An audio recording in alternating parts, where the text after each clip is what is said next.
Dr. Lili, and dear participants, very good afternoon. Welcome to NICE webinar on China-India relations, changed and unchanged. China studies and Nehru studies are two of our major research centers. China studies as a whole brings into perspective the rising power mounting economic, military, and diplomatic cloud that certainly has the aptitude to either overturn or sustain the current contemporary world order. The center broadly examines China's international strategic thinking and conduct, foreign and security policies, and the impact of domestic politics and economy on China's foreign relations. It further addresses China's emergence in the face of the world in flux, domestic politics, economy, society, culture, People's Liberation Army, and Tibet Autonomous Region, and most importantly, her engagement with each country of South Asia. Similarly, Nehru studies looks at the range of cross-cutting issues such as political development, economic activities, cross-border activities, and foreign affairs related to issues and security surfacing in its immediate neighborhood, India and China, in addition to extended neighbors such as Pakistan, Bangladesh, Myanmar, Afghanistan, Sri Lanka, Bhutan, and Maldives. The focus is also to explore and identify emerging priorities in the neighborhood and generate evidence analysis. China and India are important neighbors, hence we have great interest in both the countries. It is also an important time to talk on these two countries. So to talk on these issues, we have invited Dr. Lili.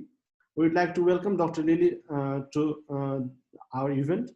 I had the opportunity to meet Dr. Lili in Delhi as well as in Beijing.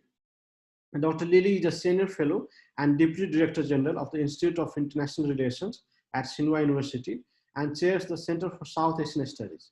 She also serves as the Secretary General of World Peace Forum and Deputy Editor-in-Chief of the Quarterly Journal of International Politics, which is in Chinese version. Before she joined Tsinghua in April 2018, she was a Deputy Director and a Senior Researcher at China Institute of Contemporary International Relations, where she had worked for more than 2 decades. She received her doctorate in International Relations from the School of International Studies, Jawaharlal Nehru University, New Delhi, in January 2008. She is the author of Security Perceptions and China-India Relations. Her current research interests include China-India relations, as well as politics and security in South Asian and the Indian Ocean region. Dr. Lili, you will have around 30 minutes to make your initial remarks, which will be followed by question and answers. We request all our participants to drop their questions in the chat box and on the Facebook Live. Thank you. Dr. Lili, the floor is yours. Yeah, thank you so much. Thank you for your generous introduction. Actually, I feel really honored to be invited to this webinar. It's my great pleasure to share with my colleagues from Nepal and other countries, and with my views on China-India relations. I must say it's really challenging at this specific moment. As we know, it's an really uneasy time.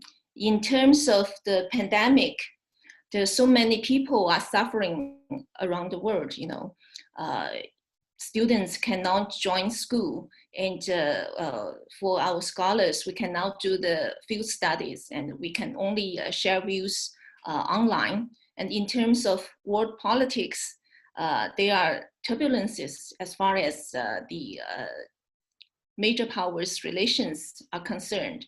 And in terms of China-India relations, it's really unfortunate what happened quite recently, that a bloody clash happened in several decades.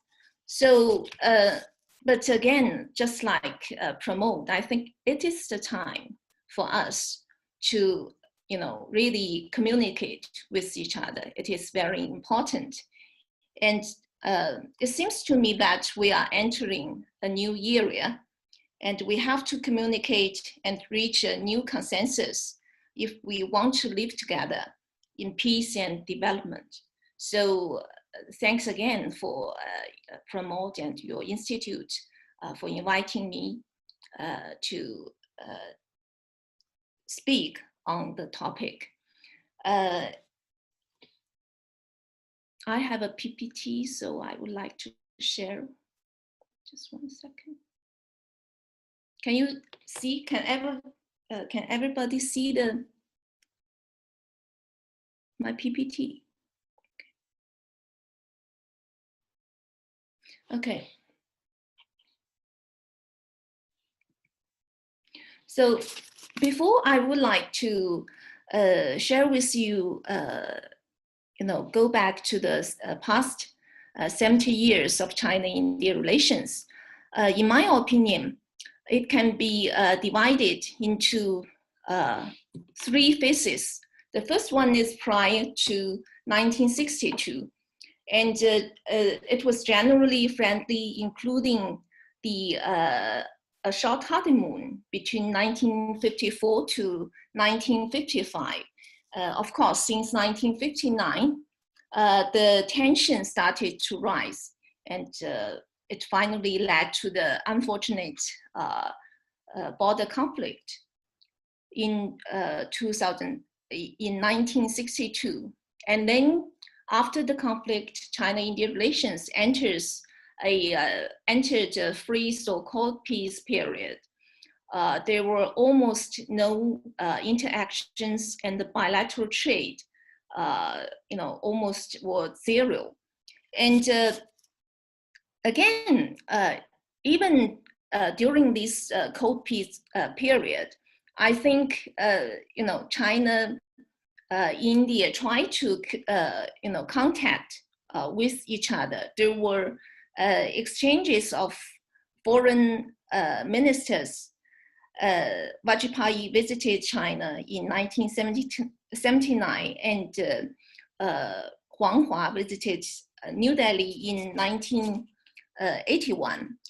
And in 1979, Deng Xiaoping put forward the proposal for the first time that China and India could normalize their relations without predicting the resolution of their boundary dispute. He repeated the proposal in 1982.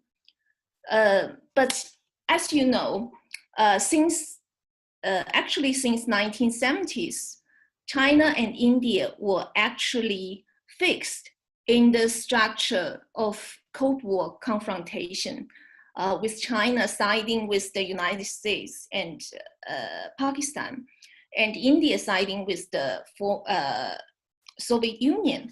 So it was the, it's till 1988 when Indian Prime Minister Rajiv Gandhi visited Beijing.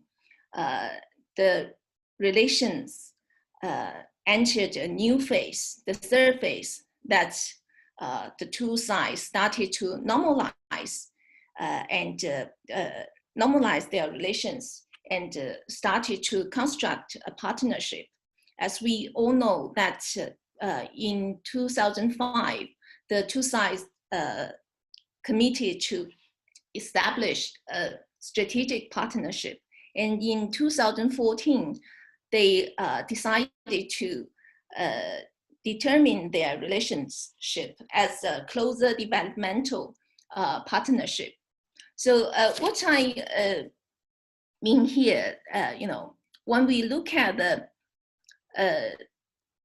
past 70 years of China-India relations, we can see that they are full of ups and downs.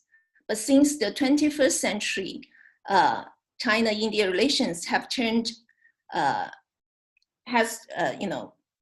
become more and more mature.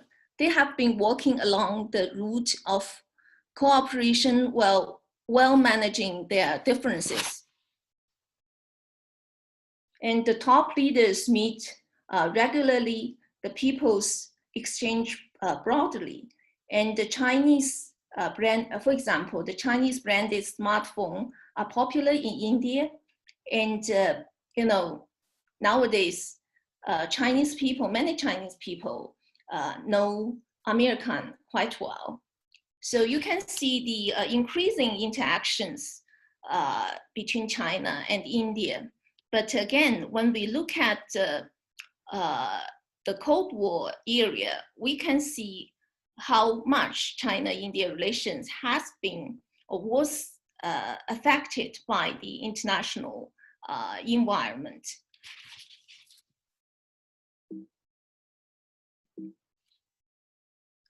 Sorry, I don't know how to change my page. Okay, so in recent years, we have always talked about a new area in China-India relations.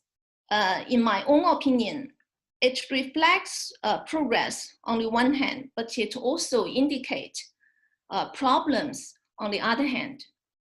When Mr. Modi took office as the Indian Prime Minister in 2014, we were talking about a new area of China-India relations. And at that time, I think both sides invested a lot in this relationship. And in July 2014, Modi and Xi Jinping met for the first time after they took office, as the top leaders. They met in the BRICS held in Brazil. During their meeting, Modi described the China-India relationship. China and India are two bodies in one spirit. And in September, President Xi Jinping visited India, and the two sides decided to establish the closer development partnership. And also the Chinese side committed to invest $20 billion over the next 5 years. And Beijing also allowed the Indian pilgrims to go through Natula Pass. Actually, it's a place with significant military and strategic sensitivity. And also China and India started a lot of railway cooperation. As we know, the Chinese companies help India to upgrade their existing railway line, redevelop the railway stations, and also help train Indian engineers in heavy hauling and high-speed railways. They also spoke of cooperation in the outer space cooperations, but I think there have been no much media coverage in this regard. Okay, and then in 2018, when Wuhan Informal Summit happened, we are talking again a new area between China and India. And it's definitely happened after the 72-day standoff at Donglang the year before. And from this, after the Wuhan Informal Summit, we can find that the two sides gave its own, respectively, gave its own interpretation of the meaning of this informal summit. The Chinese side said that both sides take the view that China and India are neighbors, friends, and partners. China and India are each other's development opportunities rather than threats. And the Indian side, interpreted the meaning of this summit as to strengthen strategic communications. It helped them in forging a common understanding of the future direction of India-China relations, built upon mutual respect for each other's developmental aspirations and prudent management of differences with mutual sensitivity. So you can see, we can see this informal summit actually indicates the strong wills on both sides to turn the page and continue the relations. And now we are talking a new area again, maybe the post-Gao one area. I think, it's what has happened really unfortunate. And I think the two sides are still working hard to totally end the face-off as soon as possible. But there are speculations. There are questions whether, there's no return of the bilateral ties, whether it's a watershed in bilateral ties, which means the breakup of China-India relations. I think as, scholars on this relationship, I think we have to face the problem and again, continue our communication and talk with each other in a rational way. I think it is very important. And in my own observation, and it is also very obvious, the immediate impacts of Galwan clash are as follows. First, it definitely increased the mutual distrust. I think both sides are concerned about an uneasy border area. And a new development, which is a little bit negative, is that it seems that the differences between the two sides start to extend from security sectors to the economic sectors. Yeah, I think, everybody is, clear. Everybody knows the Indian side takes some measures, including the ban of the 59 APPs. Yesterday, they add some new lists and also terminate the Chinese contracts in railways, telecommunication, power plants, and etc. And there's also increasing India-US coordinations, especially in the security area. What is new for us is that the US side this time, two sides between China and India. It is very interesting.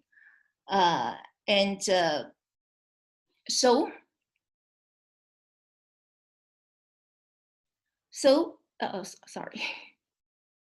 Where is it? Okay. So the question is where this relationship is heading. In my opinion, Galwan clash is only a trigger of the downturn of China-India relations. The factors affecting the relationship are more complex. If we want to predict the future of the relationship, we must figure out what have changed and what have now changed and will not change. The following, what I said, what I say today are all my personal view. As I mentioned earlier, the China-India relations was very much affected by the international environment during the Cold War. I think it is still true at the present. As we know, the international politics have been experiencing a transformation, which will, affect everybody in the world. And the first change of the global environment, I think, is the US Indo-Pacific strategy and the growing great power competition. Actually, for years, for scholars in this area, we have been talking about an emerging strategic triangle among China, the US, and India. the three parties actually have different expectations.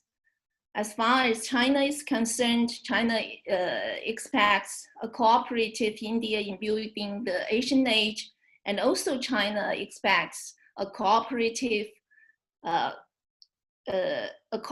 cooperative relations with the U.S. And for the U.S., as early as in the Obama administration, it tries to make India a linchpin of the US rebalance strategy. And now, definitely for the Trump administration, India is regarded as a important pillar in the US Indo-Pacific strategy. And for India, at the beginning, India was talking about itself as a swing state to maximize its own interest. And in recent years, I think India emphasized its strategic autonomy. In my opinion, I think I can put it as a hedging strategy, which means security partnership with the US and development partnership with China. As we know, in 2008, Modi addressed at the Shangri-La Dialogue. He put it in this way: the Indo-Pacific is a natural region. Inclusiveness, openness, and ASEAN centrality and unity lie at the heart of the new Indo-Pacific India. At the heart of the new Indo-Pacific. India does not see the Indo-Pacific region as a strategy or as a club of limited members, not directed against any country. But what happened recently is after the breakout of the COVID-19 pandemic, we find a dramatic deterioration of China-US relations. And as I mentioned just now, US, started to take side between China and India during the latest phase out between China and India. So we noticed that as China-US relations continue to deteriorate, there are some kind of debates inside India. They think, it seems to be, India seems to be faced with a strategic opportunity. So the debates are about whether India should ally with the US or remain hedging. Because, as the world is becoming, a bipolarized one, actually, it is a little bit different from the past, the US-Soviet confrontation, which means, actually, there's a very big or large space for middle powers to maneuver. So the debates just like that. So maybe for some, remain hedging will be favorable or will favor the Indian interests. How about China? Actually, I think China has always been in a dilemma when it deals with its relations with India and also the so-called emerging trilateral or triangular among China, India, and US. There have been a substantial gap in mutual perceptions between China and India in terms of who is the major threat. For China, as we know, China's environment is more complex. We have 14 land neighbors and several maritime neighbors. And China's strategic focus is always on the East. But for India, China is the principal competitor. And according to the Non-Alignment 2.0, a very important policy report by the Indian think tank, it said that China will, and for the foreseeable future, remain a significant foreign policy and security challenge for India. So I think it is because of this misperception or the perception gap. The Indian side is easy to overread or misread the China's military modernization and infrastructure upgradation. So I still remember I was pursuing my PhD in JNU. It was in, in 2006.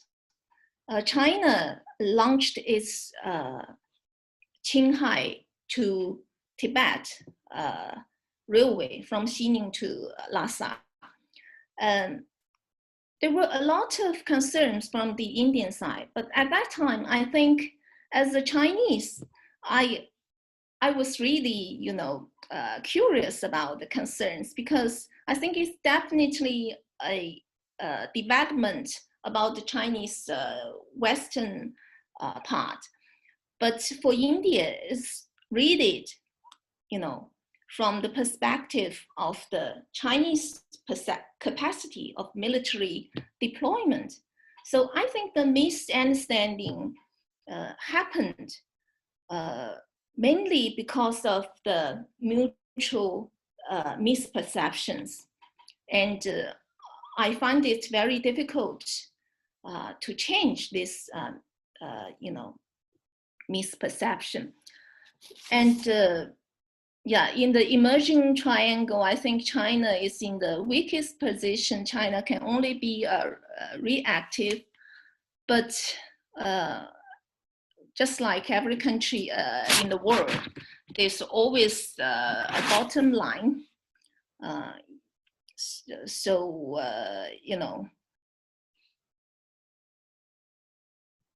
Okay. And the second change of the global environment relating to the digital computation is becoming the core of great power computation. I think the current dispute between China and US is basically around Huawei and the 5G. And also due to the fast development of digital economies, countries in the world are talking about the digital sovereignty and security. I think, we find that in recent past, India is very much sensitive in this area. And we find some news about India asks foreign digital companies, including some American companies, to store data locally rather than they cannot transfer this data outside India.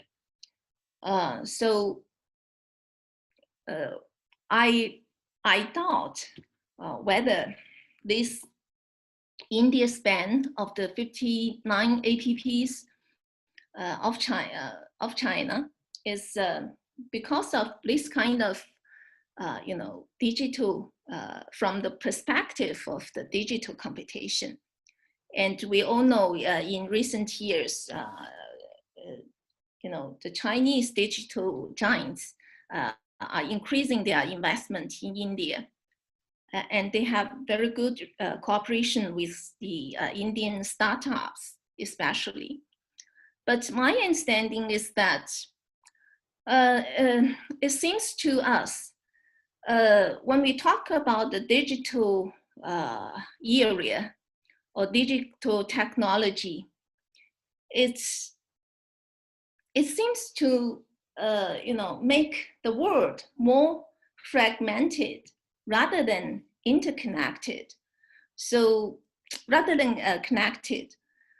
So I think how to solve the problem, whether we should set up more firewalls or we should negotiate international norms and rules in the digital area, and to have this digital technology better serve humanity. So actually in this area, I think there's a lot of room for China and India to cooperate.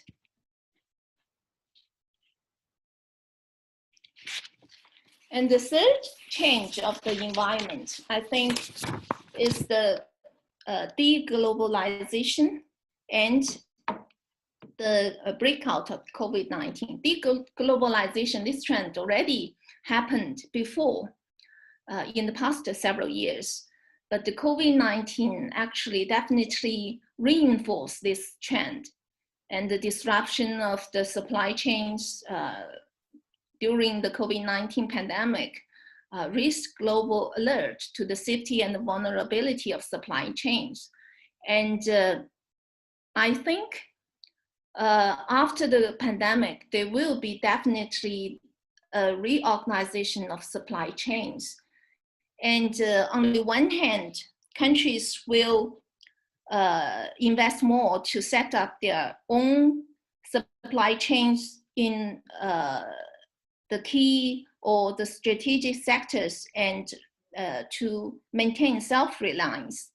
And on the other hand, supply chains will be shortened, and at the same time, it may provide an opportunity for regional cooperation.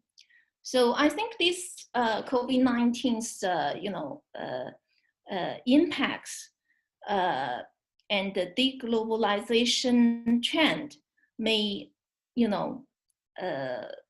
increase India's concerns on its, they find many of their supplies are from China.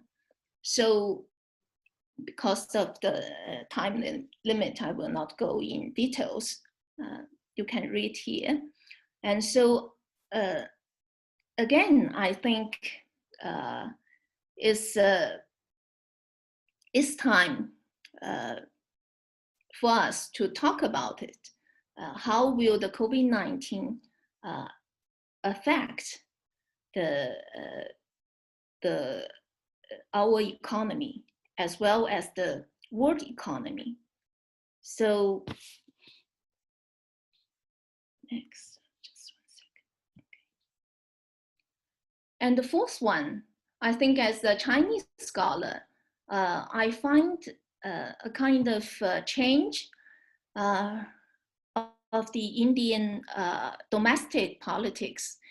As we know, it's about the strategic priority of India. We find in the first term, Mr. Modi represents himself more as an economic reformer. He put forward a lot of initiatives, such as making India, digital India, startup India, skill India, etc. And it was, since these initiatives and his calls for foreign investment, that the Chinese investors enthusiastically enter the Indian market. But since the start of Mr. Modi's second term, it seems that he represents himself more as a Hindu nationalist. And we have observed the revoking of the special status of JNK, the Ayodhya verdict, and also the controversial CAA. So, and also quite recently, he also put forward or emphasized the self-reliance of India. So from the Chinese concerns is about how it will affect China's economic relations with India. Is India, will be not follow the route of reform, or is not open to the foreign investment, or there's also concerns for from the Chinese perspective that the introduction of the Union territory of Ladakh is a concern from the Chinese side. We are not quite understand the purpose, and also the address by the Home Minister of India to reclaim the China's oxide chain. So it's so we just want to know what's the purpose, and also for the Donglang face-off, as we know, actually, from the Chinese perspective, it's a kind of, really a surprise, because before this road building, we notified the Indian side, but no response. And later on, India actually, it's also not an area or disputed area between China and India. So here, there are a lot of concerns from the Chinese side. And then what have unchanged and will not change? Definitely China and India will be always close neighbors. We're sharing borders. We're sharing rivers. We're sharing the same climate, and we have shared neighborhood. So the question is, what if no normalization of China-India relations since 1988? And what if they will fall into a military conflict? I think it will definitely derail their development courses. And also, war cannot solve the border dispute, and it can only make situation worse. And it can only be solved through the border dispute can only be solved through negotiation and based on mutual compromise. And the second unchanged, I think China and India will remain the two largest emerging economies. We are the two most populous countries, and we are the two engines of world growth. In the past several years, India even overtaken China as the rapidest, growth economy in the world.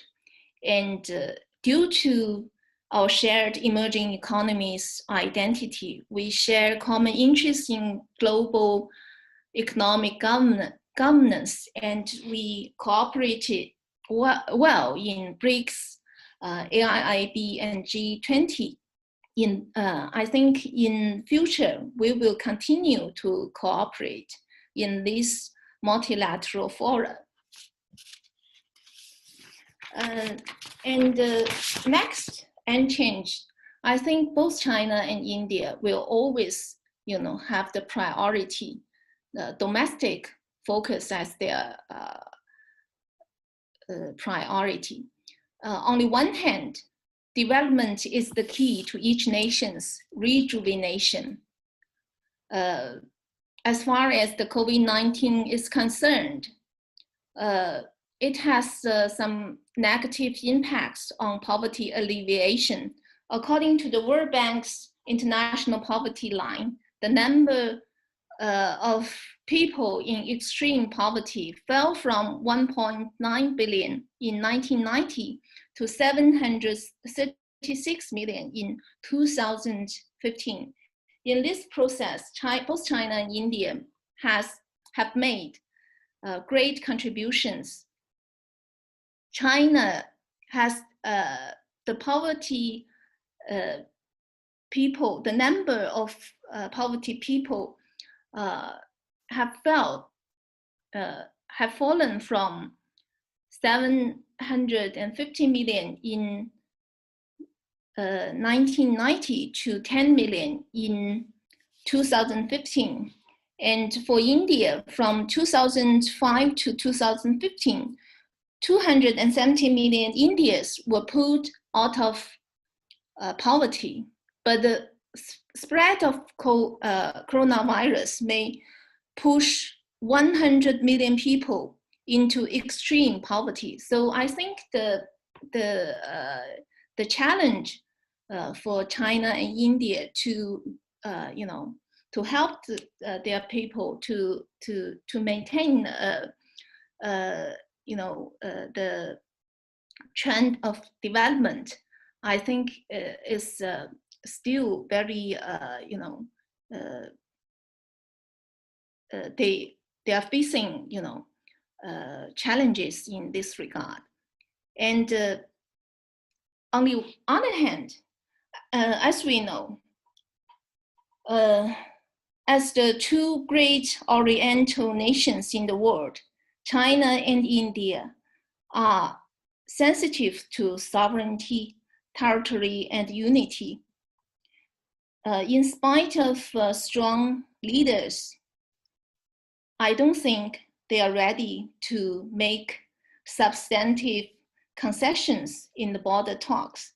So I think for the final resolution of this border dispute, it will take time. We need patience. So my conclusion of this lecture, China-India relations are entering a new era, not only facing them, but also facing the whole world. And also it is full of uncertainties and challenges. And the emergence of the possibility of emerging new Cold War, deglobalization, digital competition, as well as the simultaneous rises of China and India are reshaping their mutual perceptions. Gulf clash may be an accident during the process, but it does increase the mistrust. Effective and sustainable disengagement between the two border troops is the key to maintaining peace and tranquility in the border areas. China and India are immediate neighbors. Their peaceful coexistence and continuous development cooperation are guarantees to their respective rises, as well as the peace and prosperity in Asia. As indicated by the 70-year relationship, increasing cooperation while managing differences is still a feasible and pragmatic approach in dealing with China-India relations.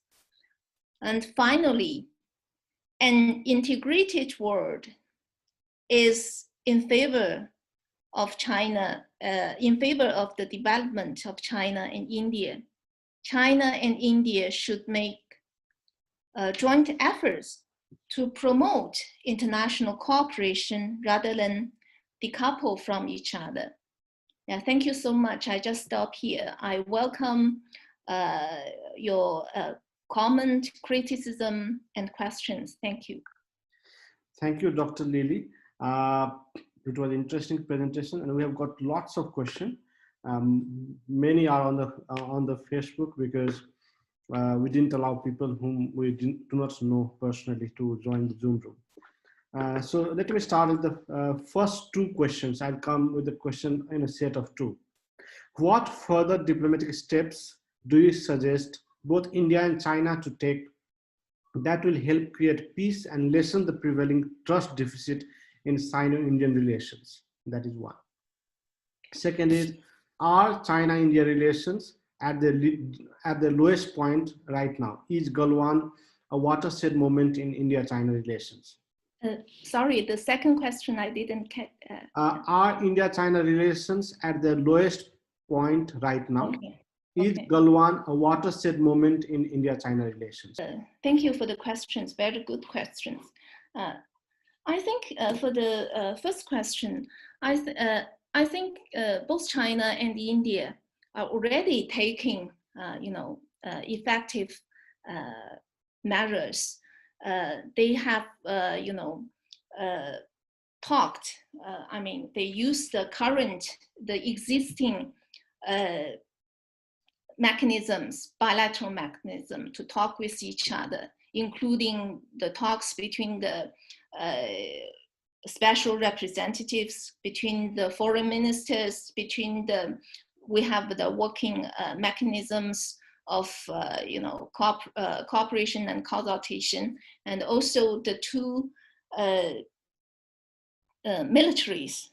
They have been talking with each other, and I think the fifth round of the commander level is going to happen. So I think first of all, they should continue this bilateral talks and to solve this border face-off as soon as possible. The second one, I think we should, the two sides should avoid any take any steps to cause more misunderstanding. So actually, it is very important to encourage both side people to work, exchange between the people, including those business people. I think these people-to-people interactions are very important. In the past, actually, we are too much dependent on the top level, interactions. Actually, these people-to-people interactions are more important. And also, as I mentioned, they and I believe they will continue to cooperate in the multilateral fora, which they share common interests as emerging economies. And yeah, as far as as to the second question, yes, I hope it is the lowest level of China-India relations. There will be a, I don't know how to say, just like the stock market. We sometimes said there will be a V shape. I think, yeah, I hope it will be a V shape. But what I would like to say is that we have to invest more to control the current situation and do not let it going down. We are really, in a very specific area in the world politics. There are a lot of abnormal phenomenon or not abnormal situations we really don't hope this kind of abnormal become normal. Because the world seems to be more divided rather than integrated. So as emerging powers like China and India, this globalized world is definitely in favor of us. So I think China and India, especially after the pandemic, I think China and India should find space to cooperate, how to recover from this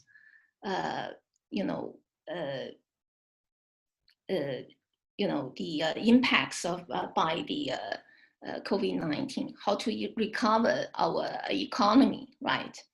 Yeah, so I think both China and India as the two engine of the world economy, I think we should work together. Let's move to the next set of questions. How likely is the Modi government to play Tibet card in its ongoing scuffle with China? And how do the future relation of India and China look like? I don't think I'm in the position to answer this question. I don't know, but I really doubt it's really a good choice. I think it's something very sensitive. So to ensure constructive China-India relations, we should avoid to make things worse, right? So, and also I think, as I mentioned in my lecture or presentation, I think China and India, we are two largest, we are two big countries, and our bilateral relations are very complicated. And sometimes we should think or deal with our relations very carefully. We cannot simplify, make it simple, So, I think we should take, if we have a consensus that a stable China-India relations is in our favor, we have to move toward or move in that direction. Yeah, thank you. Let's move to the other set of questions. What is the role of Russia in India-China relations? Did Russia play any role in diffusing the Galwan standoff? This is one. Second, we've got lots of questions related to border. Like, do you think the Galwan clash will lead India closer to the US? And a repetition of the question, like, is it possible that in that case, will this lead India to change its policy to on one China policy? It's a repetition of the question. Mm-hmm. Okay. Yeah, China's role Russia's role in China-India relations. I think, yes, actually, nowadays China has good relations with Russia, and India has good relations with Russia for decades, and they have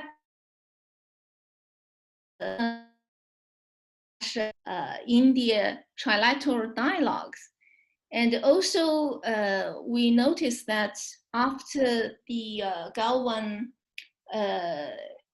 clash, the three countries have a meeting, right?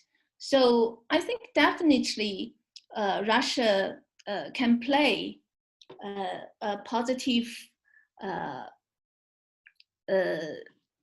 role in this relationship. And also we find in the BRICS, in the SCO, Russia is also is an important member, and also China and India are important members. So those are the platforms for these countries to work together. And the second question is closer.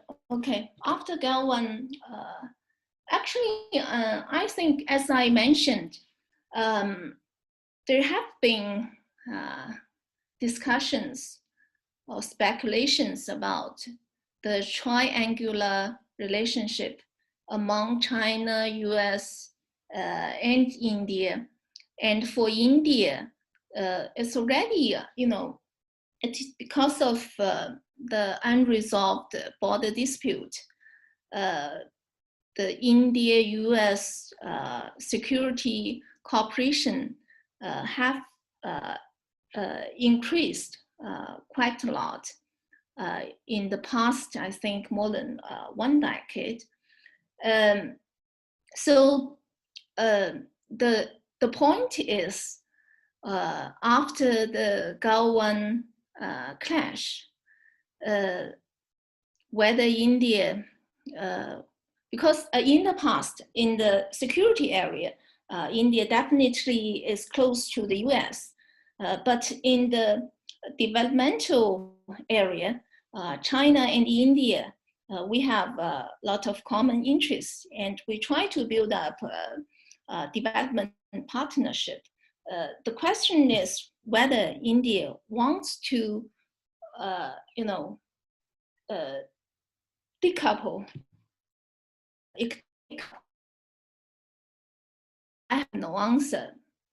But if that happened, it will be a different, China-India relations, I think, and also represents a fundamental change of India's China policy.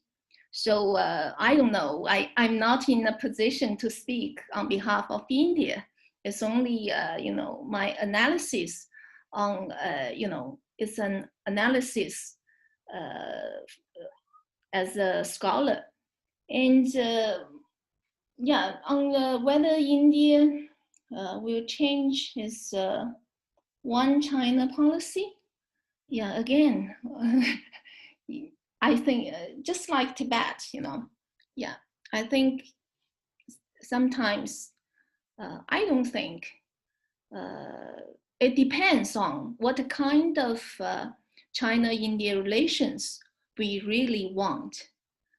I still believe a stable China-India relations are in the interests of both of us, Thank you very much. Another is like, how do you look at the news of Reliance Jio Made in India 5G solutions announced at RIL AGM 2020 and meeting the challenge of new nuclear age on recent Indian media? That is about like how 5G will be competing, how Jio will be competing with 5G. Second is, what role does nuclear weapon play in these kind of border tensions? Do you think it has any role in these kind of tensions? Okay. Sorry, the first question, I didn't get it. The first question is, how do you look at the news of Reliance Jio Made in India 5G solution announcement of like coming with a new technology of 5G and meeting the challenge of nuclear age in recent India? This is a new question sent by some scholars, so I don't know. Okay, okay. But they're talking about the news of 5G coming with, Jio coming with 5G, like not taking support from China, but developing their own. Okay, okay, okay, okay. Yeah, maybe I started from the easier one, the second one, for the nuclear weapons, the role of nuclear weapons in the China-India border disputes. Yeah, I think we have to be very cautious in dealing our border disputes, because we are all too you know, because each country owns the nuclear weapons, right? So I don't think the you know, how to say, if the tension goes up, yeah, it will raise a lot of problems, not only to China and India themselves, but also to the regional security and world security. I don't think, I believe China and India are rational countries. I don't think, you know, there will be any, you know, we will move that far. And we hope that the nuclear weapons can ensure the peace, just like what happened in the Cold War. Yeah, although nuclear weapons are not good, but to a certain extent, it you know, play a role as a kind of credible deterrence, right? Yeah. And in terms of the 5G, I'm sorry, I'm not so familiar with the question, the issue, you know, mentioned by the question. But my understanding is that, as I mentioned in my presentation, yes, you know, because the fast development of the digital economy, and you know, the world is entering a digital area. Yeah, big countries, you know, every big countries want to, you know, own their own 5G, you know,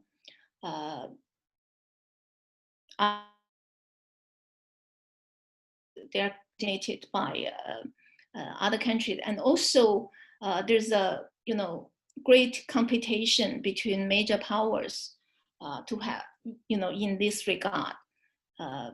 And this 5G competition may be representing the current major power competition. So I think if India wants to have its own 5G, you know, technology, I think it's very much, you know, understandable. But I don't know, because I'm not quite familiar with this technology issue. I don't know, you know, totally self-reliant or a kind of international cooperation, which one will be more effective, because it's said it will take quite a long time to have this technology. And also, as I mentioned in my presentation, I think the digital competition seems to make our world more fragmented. I don't know if it's the correct direction or incorrect direction. But I think it's not for us to invest our energy in setting up war files, but we should invest more in you know, setting up those international norms to regulate the use of this technology and to ensure the digital sovereignty, digital security. So I think for China and India, we should have this kind of dialogue, and you know, to resolve the fundamental concerns from the other side. You know, yeah. Thank you. Another is like, what could the government of India and China should have done to avoid the bloodshed? How both the countries could have avoided the bloodshed?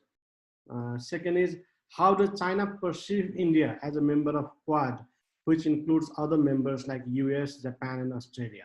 Yeah, in my own personal, in my own opinion, I strongly recommend the two sides disengage as soon as possible. I mean, and as far as possible for the border troops. I think it's, and also it may be an opportunity. It's definitely a crisis, but it also provides a kind of opportunity for the two sides to discuss how to, have a long-term mechanism to ensure this secure, disengagement. Otherwise, it may happen in near future. We must, admit that we have different understanding or different perception of the LAC, and we have different claims on the border. Yeah, we have to admit the point is that we must face these differences and find a kind of mechanism to ensure, the disengagement of the two troops. The second question is India's membership in Quad. Yeah, it depends on, again, first of all, as I mentioned, in terms of the security area, I think India is more close to the US. There's no problem. But in terms of Quad, it depends how far it will go. It will be a kind of Asian NATO, as we mentioned in the past. It will be directed against China.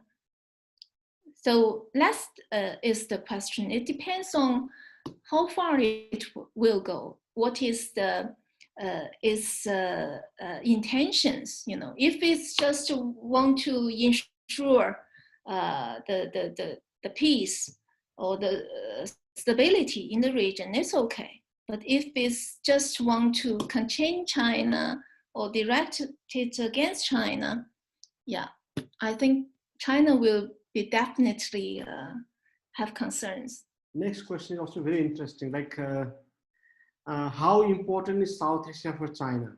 Has President Xi Jinping given more importance to South Asia in recent times, as he has visited all the South Asian countries apart from Bhutan?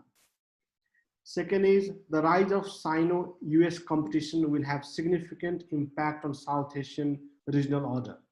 In this situation, how do you think China should stick or adjust its foreign policy towards India?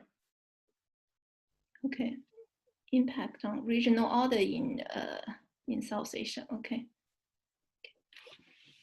Okay, thank you. Again, very good questions. Yeah.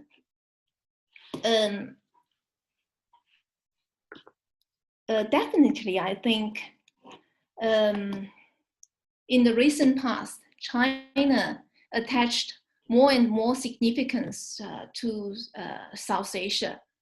Yeah, as you know, there are several reasons. The first one, I think, is definitely because of the development of China, the Western development in China itself. We have the Western development, some kind of, that initiative because the Western part of China is far lagged behind the Eastern part of China. And also it based on this background that China had this BRI initiative actually to help developed, the western part of China. And that's why after the China have this BRI,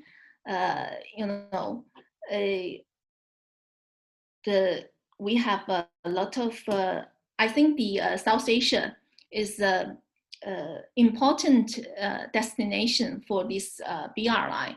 And also, actually, a lot of projects started even before the BRI were, put forward.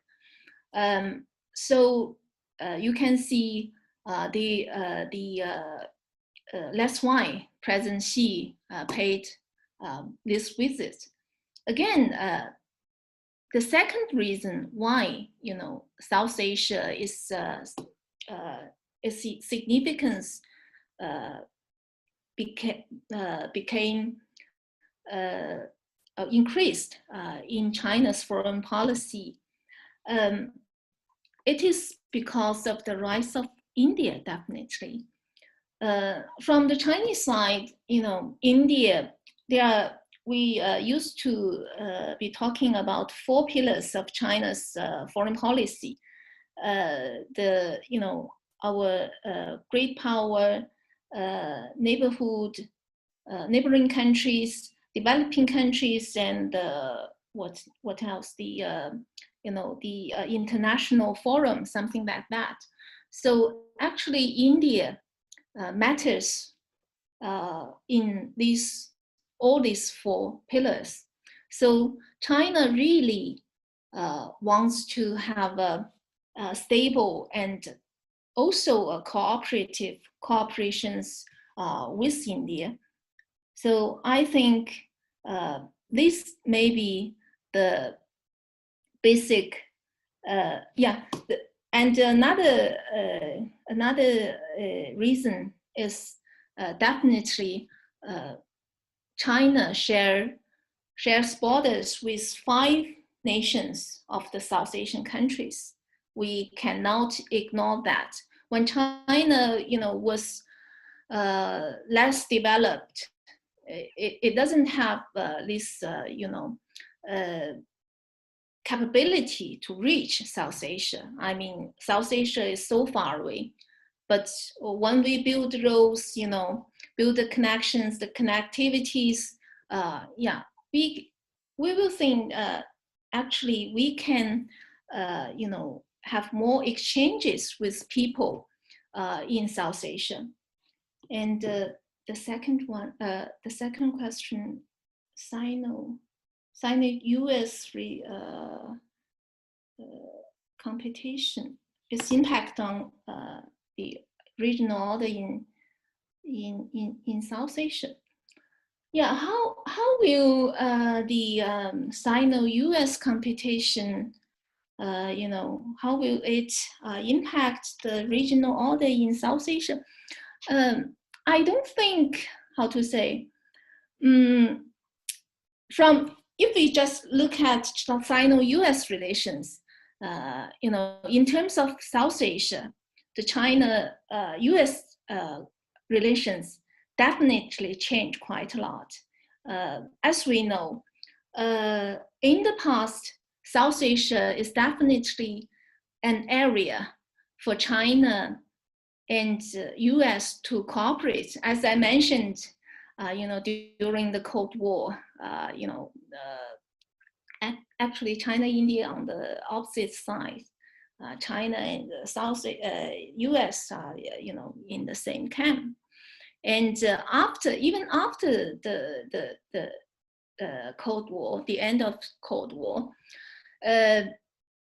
actually China, US have been cooperating in areas like the non-proliferation, like the Afghan issue. So, but since the Trump administration put forward its Indo-Pacific strategy, it is very clear that it wants India to join US Indo-Pacific and to help US strategy is major power competition strategy. So it is in this way that, I think, again, we may, for China and India, we may be faced with the new area, the great power competition, the change of the international environment. How should we respond? And maybe the difference is that in the past, we are smaller countries, but now we are the major powers, We are part of this competition. I don't have the answers, it's too difficult for me. But we have to think about the fast changing international environment and our roles, in this kind of change. Thank you. Another question is, how important has the US factor become when it comes to China's policy towards India? And second is, how does China view the rising India? Okay, rising India. I think the first question, I don't want to spend too much time. It's very related to the last question. Yeah. So to the rise of India, yeah. I think we have been, I must admit, yeah, in the Chinese circle on South Asian studies, or we have been, talking about that. First of all, I think the rise of India, definitely nobody can stop the rise of India. And also, to a certain extent, I think the rise of India has the optimistic, positive side or positive impacts of the power balance between China and India. As we know, as I mentioned in my lecture, there's a perception gap between China and India. India is always, regard China as a big challenge, and but in terms of the national power, actually India is only 1/5 of China. This may, increase the concerns from the Indian side. So if the Indian, economy, continue to develop as fast as possible, I think India may be more, maybe have less concern, and it may be not so nervous to push an early resolution of the border issue. Yeah, because the time is not ripe. If you push too hard, maybe we have some, not so good consequences. The second one, I think the rise of India is definitely, provide opportunities for the Chinese business, and also the Chinese markets, provide, opportunities for the Indian business. So if the two emerging economies are moving, side by side forward, even especially after the pandemic, I think it they can, especially when we talk about shorten of the supply chains. I think if China's market is open to the Indian to India, and India's market is open to China, I think it will solve a lot of economic problems facing the two governments. So I think it depends, again, how we will view each other, and how will we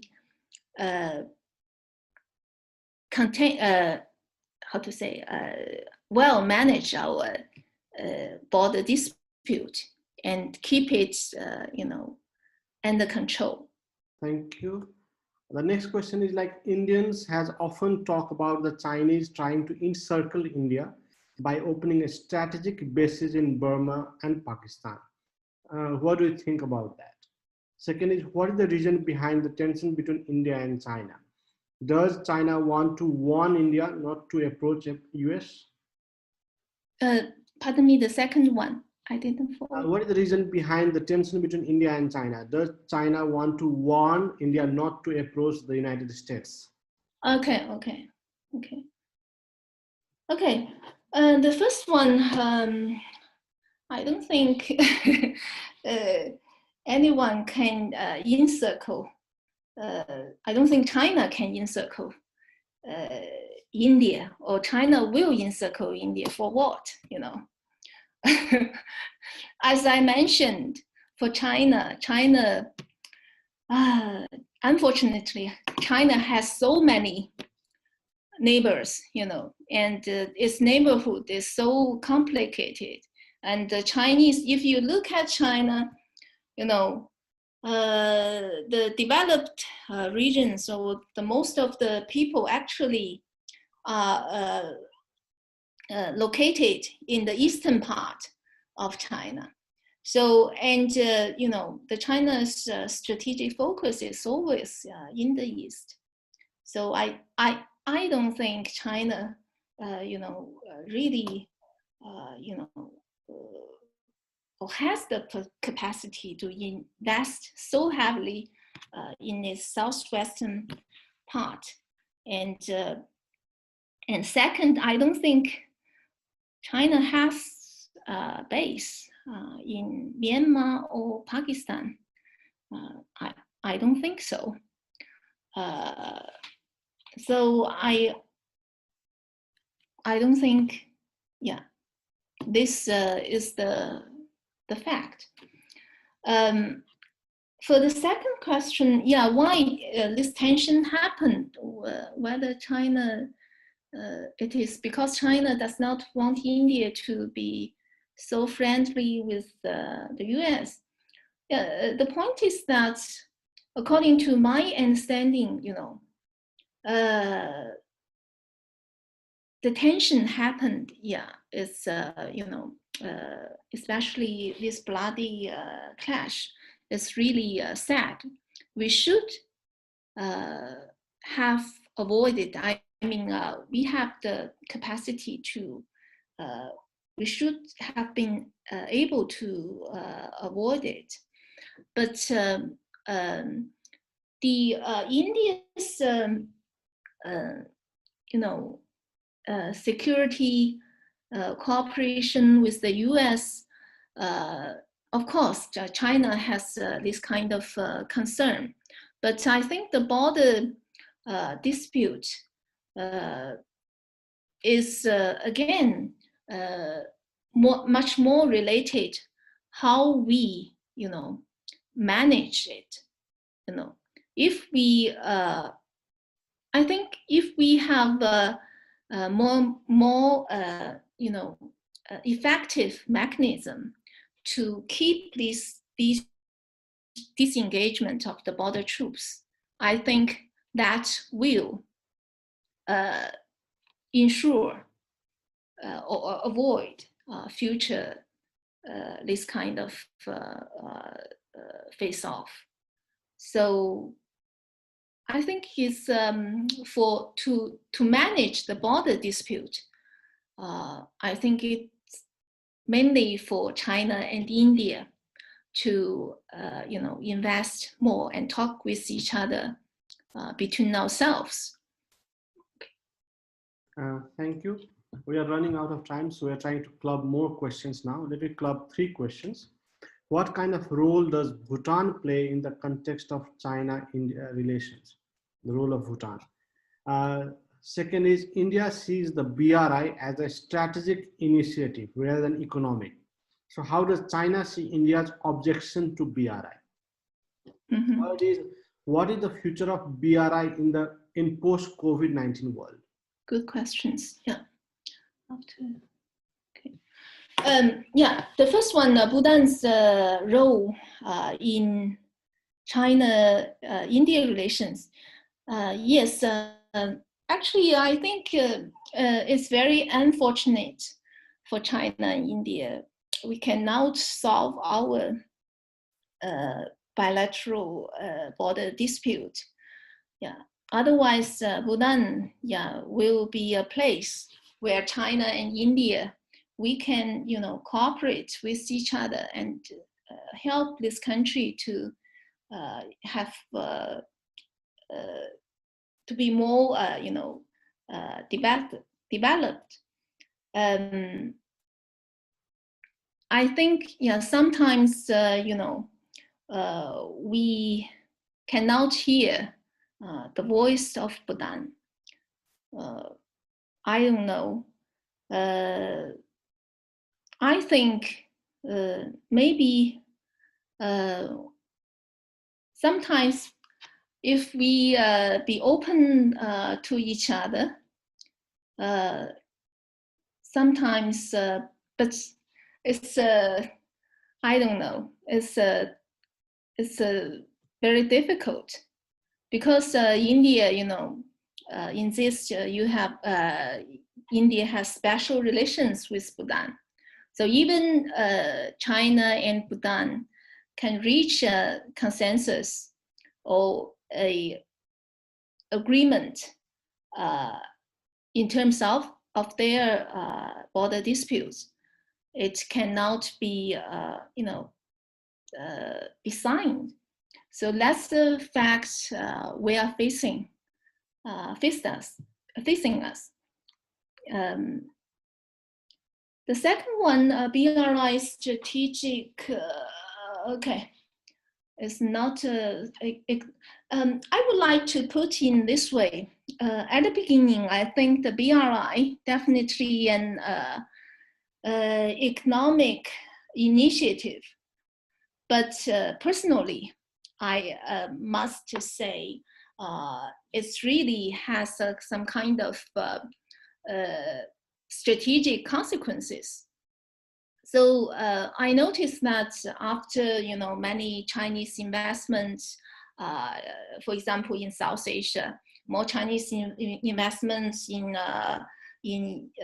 Pakistan, in Bangladesh, in Nepal, in Sri Lanka, it may raise the alert of India, because the more investment means more influence.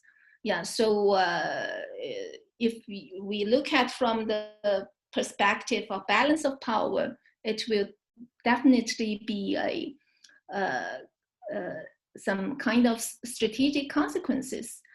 So, but at the beginning, and we always, welcome India to join this BRI. We always think that, again, especially, in terms of this projects, this economic cooperations, China and India can work together. But maybe the Indian side have some different understanding. But according to my interactions with some Indian scholars, they also think, BRI actually can be beneficial to the development of India itself. So it's depends how depends on the perceptions or the perspective you view this BRI. And for the third one, BRI after the pandemic. Yes, of course, the pandemic definitely, affect, have huge negative impacts on the world economy. I think each country suffers from this pandemic, and thanks God, the Chinese economy can still enjoy 1.2% growth of this year, predicted by IMF or World Bank. Yeah, but so I think after the pandemic, I think the resources definitely will be streamlined or reduced. And also, actually already before the pandemic, I think the Chinese also talking about how to invest more in the projects, or in the projects which can improve the people's life, such as the healthcare centers or the schools. So I think after the pandemic, this the BRI already actually maybe there will be at least healthcare centers, or the education, and also the jobs creation, and also the food security. Because of the pandemic, there are so many new problems. So I think this may be the new priorities for BRI. And also, again, I think China and India, no matter it's under the name of BRI or not, can cooperate in this area. And also, I forgot when I mentioned the BRI. Actually, I don't think India totally object this BRI. As you know, India was the one of the first to join the AIIB, the Asian Infrastructure Investment Bank. I think actually because of some political limits for China-India cooperation, so but the the ground cooperation happened. Okay, thank you. Thank you very much. Now we're at the last set of questions. We still have lots of questions, but let's take last two questions. Recently, India inaugurated the road in disputed territory called Lipule, which Nepal claims as its own. When Nepal raised objections, the Indian Army chief said that Nepal objected under third-party provocation, hinting at China. So how do you look at it? Pardon me, the last sentence. Like there was, when Nepal raised objection on India's opening the road, the Indian Army chief said Nepal objected under third-party provocation, hinting at China, that India. Okay. So what do you take on this? And last question is, what is your view on India's decision to reduce trade and economic ties with China? They also banned 59 Chinese apps. So do you think it is a smart move? Okay.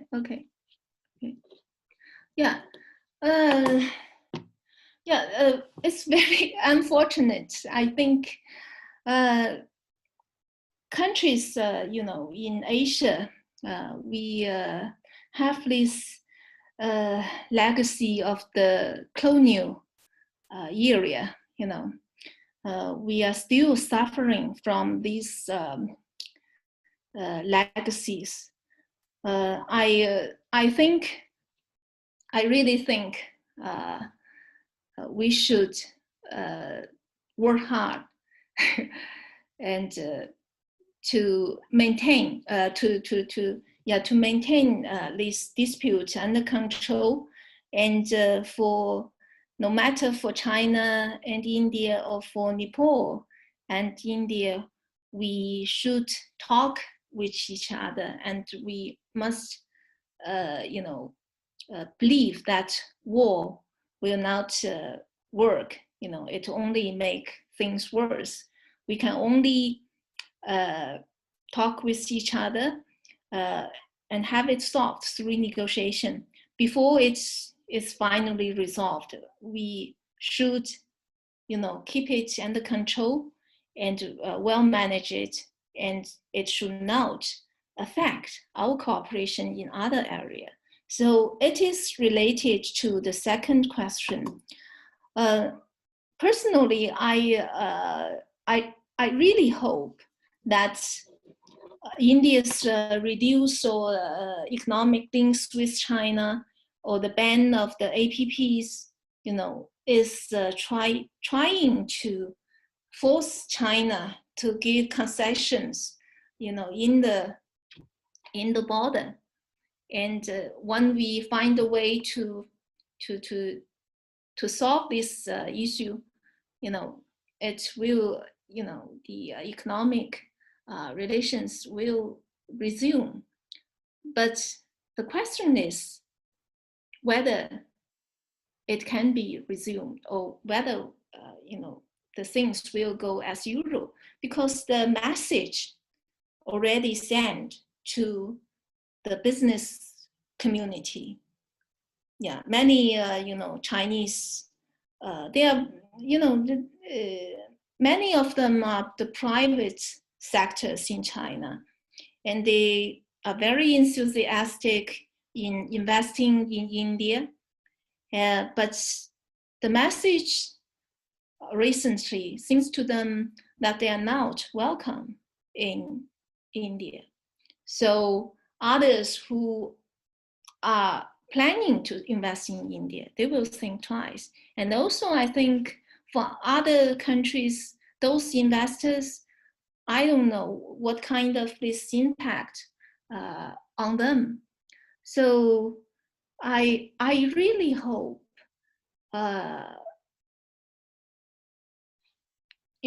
we have to send the clear message to those business community, and don't have them trapped in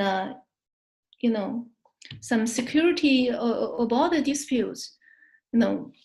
Those disputes should be resolved between the two militaries, two governments. If India wants to or decided decouple totally from China, it's another story. Okay, thank you. Thank you very much. Dr. Lily, we are really thankful for your time. It was really comprehensive presentation and interesting discussion. We are really thankful for this valuable time and all. We hope to see you soon in real. We'd also like to thank all our participants for their questions. Thank you very much. Have a nice day.